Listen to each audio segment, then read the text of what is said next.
Bila ikan dengar apa benda bunyi tu, lepas tu nampak ada ikan tengah struggle. Apa lagi? Kena attack.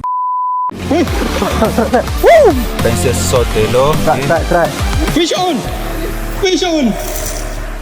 Hello guys. Ya, barang daripada Sotelo lagi, iaitu Splasher 110 dengan Splasher 85.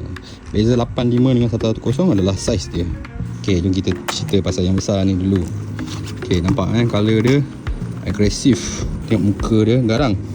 Splasher ni dia ibarat pensel. Dia floating, dan bila kita baling, lepas tu kita karau dia, dia kena jerk. So dia akan jadi macam tu. Dia akan jalan zigzag. Okay, dengar bila dia akan keluarkan bunyi. Dan itulah lagi satu yang penarik ikan.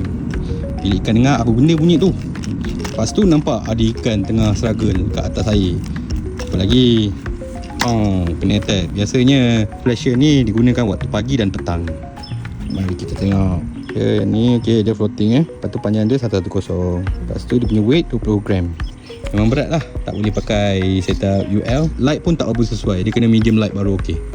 Okay, jom kita tengok apa yang ikan suka kat dia ni. Toman, peacock, bass. Bass ni dekat Malaysia tak ada. Kalau bass ni biasanya siakap jugalah.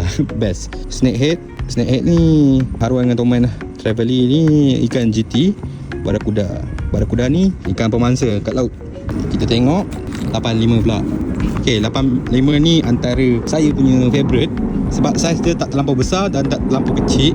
So banyak ikan yang makan geram dengan dia ni. Okay, bunyi dia sama kan, beri impact yang kuat juga. Lepas tu berat dia 10 gram. Dia beza dia separuh daripada yang 110.